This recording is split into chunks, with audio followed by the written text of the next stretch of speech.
Assalamualaikum warahmatullahi wabarakatuh. Halo semuanya, perkenalkan, nama saya Dinda Ayu Fadila. Saya merupakan mahasiswi dari Universitas Pancasakti Bekasi, program studi manajemen dengan NIM 2892170006. Pada kesempatan kali ini, saya akan membahas sedikit materi tentang perpajakan. Dari mulai dasar-dasar perpajakan, pajak terutang, macam-macam pajak penghasilan, dan yang terakhir ada sedikit materi tentang pajak bumi dan bangunan. Langsung saja kita ke pembahasannya.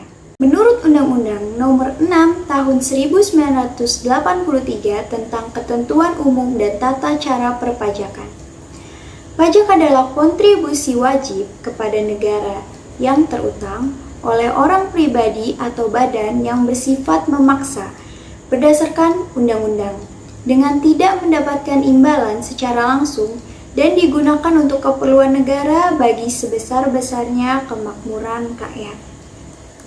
Lalu selanjutnya ada fungsi pajak. Fungsi pajak terdiri dari 4 fungsi.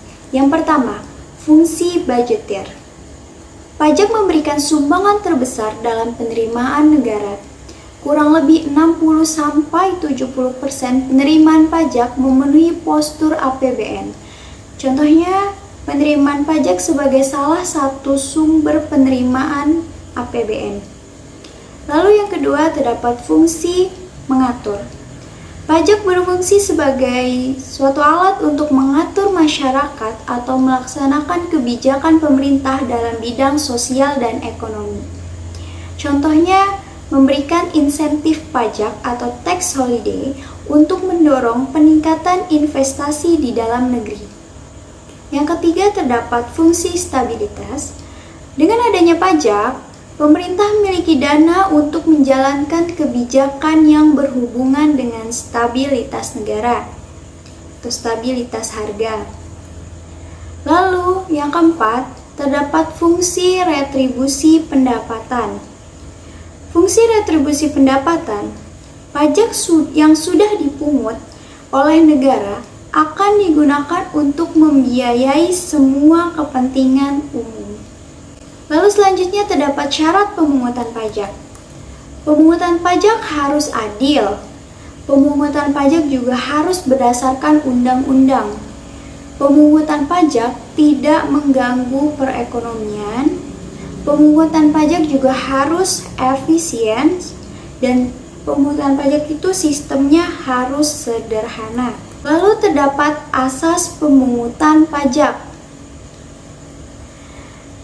Untuk asas pemungutan pajak sendiri, di sini ada menurut Adam Smith. Ada 4. Yang pertama, asas equality. Asas equality merupakan asas keseimbangan dengan kemampuan atau asas keadilan. Yang kedua, terdapat asas certainty atau asas kepastian hukum. Yang ketiga, terdapat asas convenience of payment atau asas pemungutan pajak yang tepat waktu atau asas kesenangan. Dan yang terakhir, terdapat asas efisiensi. Asas efisiensi atau asas ekonomis. Lalu selanjutnya terdapat asas pengenaan pajak. Asas pengenaan pajak yang pertama ada asas domisili. Berdasarkan asas ini, negara akan mengenakan pajak atas suatu penghasilan yang diterima atau diperoleh orang pribadi atau OP atau badan apabila untuk kepentingan perpajakan. Orang pribadi tersebut merupakan penduduk, residen, atau berdomisili di negara itu, atau apabila badan yang bersangkutan berkedudukan di negara tersebut. Dalam kaitan ini, tidak dipersoalkan dari mana penghasilan yang akan dikenakan pajak itu berasal. Lalu yang kedua, terdapat asas sumber. Negara yang menganut asas sumber akan mengenakan pajak atas suatu penghasilan yang diterima atau diperoleh orang pribadi atau badan hanya apabila penghasilan yang akan dikenakan pajak itu diperoleh atau diterima oleh orang pribadi. atau badan yang bersangkutan dari sumber-sumber yang berada di negara itu. Dan yang terakhir terdapat asas kebangsaan atau nasionalitas. Dalam asas ini, yang menjadi landasan pengenaan pajak adalah status kewarganegaraan dari orang atau badan yang memperoleh penghasilan. Berdasarkan asas ini, tidaklah menjadi persoalan dari mana penghasilan yang akan dikenakan pajak itu berasal. Lalu selanjutnya terdapat teori pemungutan. Yang pertama, terdapat teori asuransi. Menurut teori ini, negara mempunyai tugas untuk melindungi warganya dari segala kepentingannya, baik keselamatan harta, bendanya, maupun keselamatan jiwanya. Teori ini banyak ditentang karena negara tidak boleh disamakan dengan perusahaan asuransi. Untuk perlindungan tersebut diperlukan biaya layaknya dalam perjanjian asuransi. Diperlakukan pembayaran premi asuransi. Pembayaran pajak ini dianggap sebagai pembayaran premi kepada negara. Lalu yang kedua terdapat teori kepentingan. Menurut teori ini, dasar pemungutan pajak adalah kepentingan dari masing-masing warga negara. Semakin tinggi tingkat kepentingan perlindungan, semakin tinggi pula pajak yang harus dibayarkan. Teori ini banyak ditentang karena pada kenyataannya tingkat perlindungan orang miskin lebih tinggi daripada orang kaya. Lalu terdapat sumber hukum pajak. Sumber hukum pajak terdapat hukum pajak material dan hukum pajak formil. Untuk hukum pajak material sendiri adalah peraturan yang mengatur tentang pajak yang sifatnya umum. Disebut juga hukum pajak umum. Hukum pajak material ini wujudnya berupa undang-undang perpajakan. Lalu ada hukum pajak formil. Adalah peraturan yang mengatur bagaimana hukum pajak material dilaksanakan. Disebut juga hukum pajak khusus atau hukum acara perpajakan. Hukum pajak formil ini disebut juga peraturan-peraturan pelaksanaan dari undang-undang perpajakan. Selanjutnya terdapat sistem pemungutan pajak. Yang pertama ada self-assessment system. Sistem ini digunakan dalam memungut pajak pusat atau negara. Arti dari sistem ini adalah wajib pajak diberi kepercayaan untuk menghitung, memperhitungkan, menyetor, dan melaporkan sendiri kewajiban pajaknya. Lalu yang kedua terdapat official assessment system. Sistem ini masih digunakan dalam memungut pajak daerah. Dalam sistem ini, yang menentukan besarnya pajak adalah aparat pajak atau fiskus. Wajib pajak pasif. Keberhasilan sistem ini sangat tergantung dari keaktifan dan profesionalisme fiskus. Lalu yang ketiga ada withholding system. Sistem ini masih digunakan dalam pemungutan pajak pusat maupun pajak daerah. Dalam sistem ini, pemungutan dan penyetoran pajak pemerintah atau fiskus melibatkan wajib pajak lain. Lalu masuk ke pajak terutang. Pajak terutang adalah pajak yang harus dibayar pada suatu saat, dalam masa pajak, dalam tahun pajak, atau bagian tahun pajak sesuai ketentuan perundang-undangan perpajakan yang berlaku. Masa pajak adalah sama dengan 1 bulan kalender. Tahun pajak adalah sama dengan 1 tahun kalender atau tahun takwin.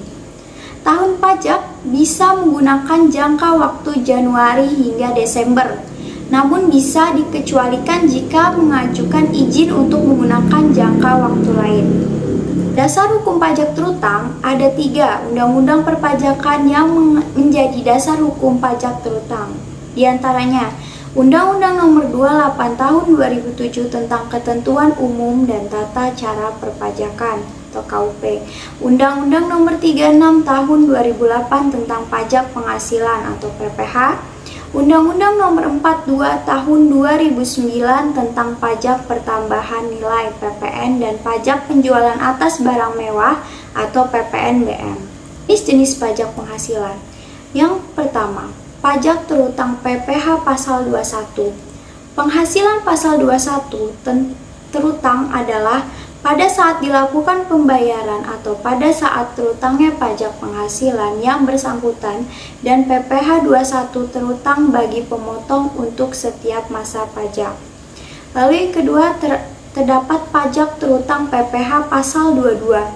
PPh 22 terutang adalah terutangnya pajak penghasilan oleh wajib pajak badan usaha tertentu, baik pemerintah maupun swasta, atas perdagangan ekspor, impor, dan reimpor.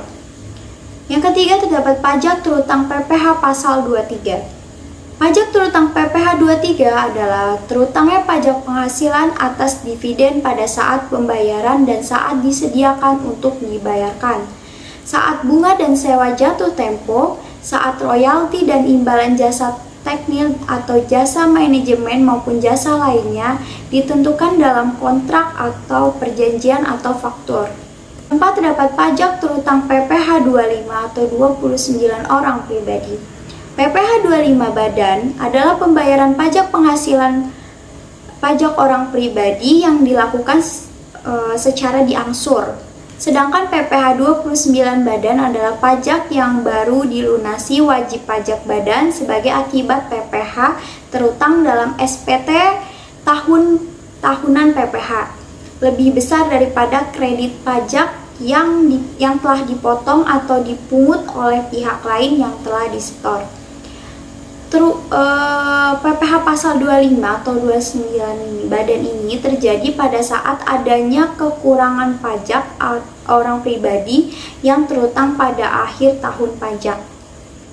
Lalu terdapat pajak terutang PPh pasal 25 atau 29 badan. PPh 25 badan adalah pembayaran pajak penghasilan badan yang dilakukan secara diangsur. Selanjutnya, terdapat pajak terutang PPh pasal 26. PPh pasal 26 terutang adalah terutangnya pajak penghasilan pada bulan dilakukannya pembayaran atau akhir bulan. Terutangnya penghasilan tergantung peristiwa yang terjadi terlebih dahulu untuk pemotongan pajak penghasilan wajib pajak luar negeri (WNA) atau warga negara asing. Lalu selanjutnya terdapat pajak terutang PPh pasal 15. PPh pasal 15 terutang adalah terutangnya pajak penghasilan dari pengangkutan orang atau barang, termasuk penyewaan kapal yang dilakukan dari pelabuhan di Indonesia ke pelabuhan lainnya di dalam negeri maupun luar negeri, dari pelabuhan luar negeri ke pelabuhan Indonesia, dan luar negeri ke pelabuhan lainnya di luar Indonesia. Yang terakhir, terdapat pajak terutang PPh pasal 4 ayat 2. Terutangnya PPh pasal 4 ayat 2 ini ketika dilakukannya sewa atas tanah atau bangunan, di mana wajib pajak yang menyewakan wajib memotong PPh terutang pada saat pembayaran atau terutangnya sewa tergantung peristiwa mana yang lebih dahulu terjadi. Sedangkan untuk penghasilan dari usaha jasa konstruksi, penggunaan jasa wajib memotong PPh terutang pada saat pembayaran. Lalu kita masuk ke materi pajak bumi dan bangunan. PBB merupakan pajak yang bersifat kebendaan. Artinya, besarnya pajak akan ditentukan dari objek pajak, tanah dan bangunan, tidak berhubungan dengan subjeknya, pembayaran pajak, sehingga besarnya pajak hanya berdasarkan dari objeknya saja. Individu perseroan atau badan yang termasuk dalam wajib pajak tersebut harus bisa segera melunasi pembayaran pajak. Paling lambat adalah 6 bulan setelah tanggal diperolehnya. Bagi para wajib pajak yang memiliki tanah, bangunan, atau properti, wajib sekali membayar pajak bumi bangunan. Pajak yang satu ini sangat penting untuk bisa membantu negara. Dengan membayarnya, maka kita sudah menjadi warga negara yang baik. Bagi yang sedang berencana untuk membeli rumah, tanah, gudang, atau properti yang lain, maka ada hal penting yang harus diketahui, mulai dari cara menghitung pajak bangunan, karena kita bisa mempersiapkan rencana pembelian berbagai macam properti nantinya. Lalu kita langsung masuk ke surat pemberitahuan pajak terutang atau SPPT. Undang-Undang Nomor 12 Tahun 1985 tentang Pajak Bumi dan Bangunan yang kemudian diubah menjadi Undang-Undang Nomor 12 Tahun 1994 menjadi dasar hukum dari PBB. Bahkan PBB bisa menjadi pendapatan daerah dan sudah diatur dalam Undang-Undang Nomor 28 Tahun 2009 tentang pajak daerah dan retribusi daerah. Pasal 77 sampai dengan pasal 84 per tahun 2010.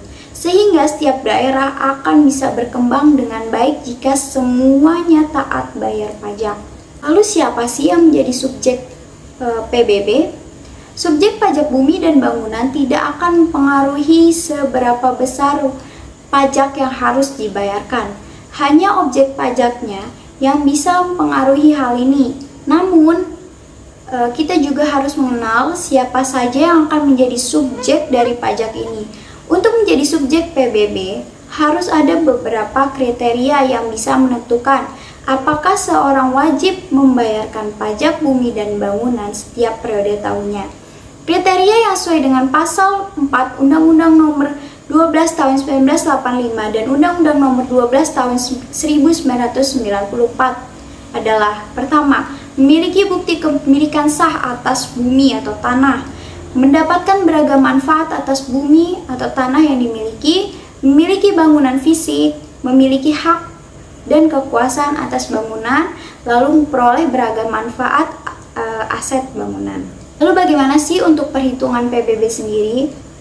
Nilai jual pajak atau NJOP, nilai jual objek pajak tidak kena pajak atau NJOP-TKP, dan nilai jual kena pajak NJKP menjadi elemen penting dalam perhitungan pajak bumi dan bangunan. Beberapa rumus yang bisa digunakan adalah: pertama ada NJOP sama dengan NJOP bumi sama dengan luas tanah dikali nilai tanah, ditambah NJOP bangunan sama dengan luas bangunan dikali nilai bangunan. NJKP atau nilai jual kena pajak sama dengan 40% dari nilai jual objek pajak atau 20% dari nilai jual objek pajak untuk perhitungan PBB. PBB yang terutang sama dengan 0,5% dikali nilai jual kena pajak atau jumlah PBB yang harus dibayar setiap tahun. Sekian sedikit materi tentang perpajakan dari saya. Kurang lebihnya saya mohon maaf. Semoga sedikit materi yang saya paparkan tadi bisa dapat dimengerti dan dipahami dan bisa bermanfaat juga bagi yang menontonnya. Sekian dan terima kasih. Wassalamualaikum warahmatullahi wabarakatuh.